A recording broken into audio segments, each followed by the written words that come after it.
Nelson Mandela, Leonard Peltier.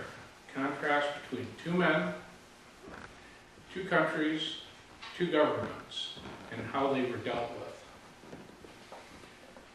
When we look at these two men, Nelson Mandela was a victim of overt discrimination, or what was then called apartheid.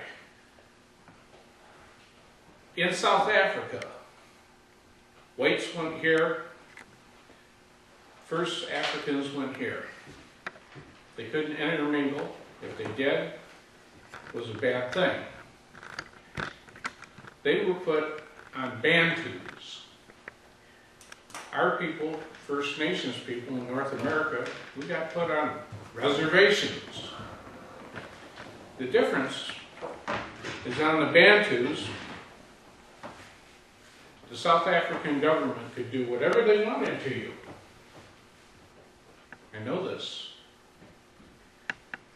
I had a college roommate whose wife and 5 kids were murdered on Bantu, simply because they didn't move out of a house.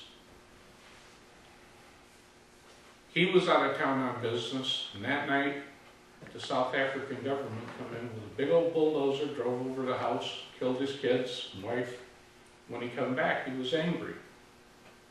Leonard Peltier, on the other hand, was the first American, First Nations person, who just happened to be in the right place at the wrong time and became a great fall guy for the American government.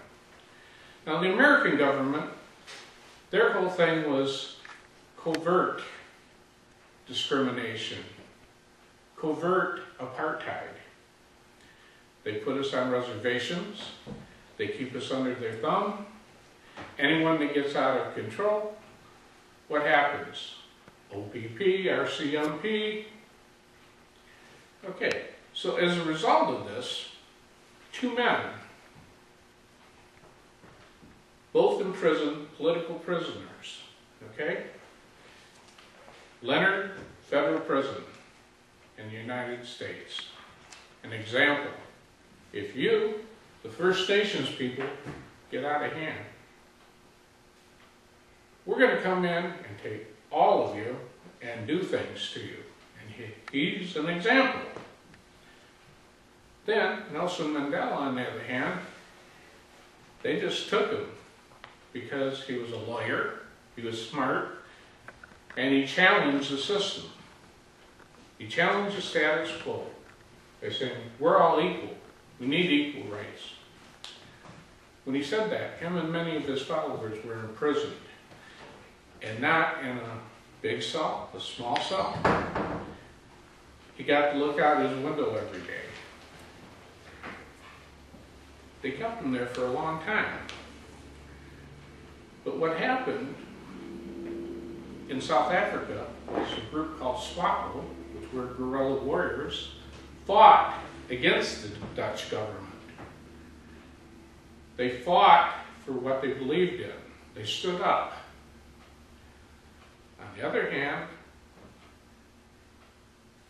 at Wounded Knee, South Dakota, the federal government came in, shot people, beat people, imprisoned people, and kept them under their thumb. In the end, eventually Nelson Mandela, he was freed. And when he was freed, he became the president of South Africa. He did away with apartheid. He did away with discrimination. However, in North America, the United States in particular, there's the continuing presence and prevalence of covert apartheid towards First Nations people.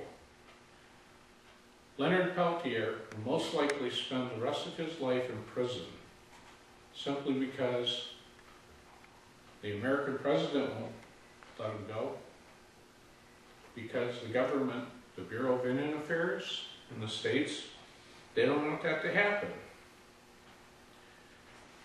Both situations that these two men face, very slow to change. We had the American Indian movement in the 70s, and now we have idle no more. Idle no more is a global thing, whereas not only in North America, South America, Europe, there are people coming together who are thinking about how we are treated. And they're standing up. And they're not only being idle no more, but they're being silent no more.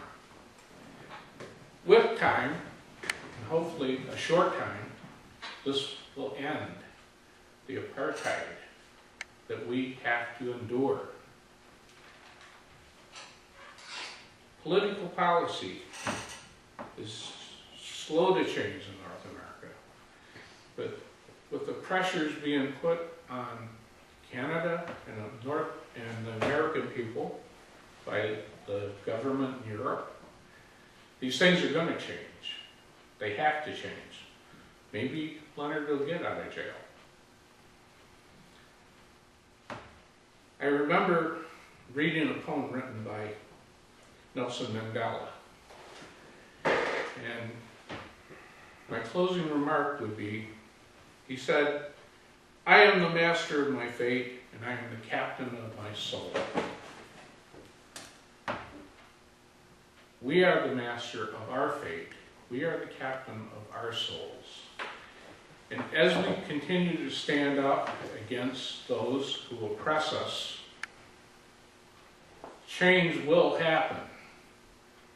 But it takes every single one of us to promote that change. Thank you.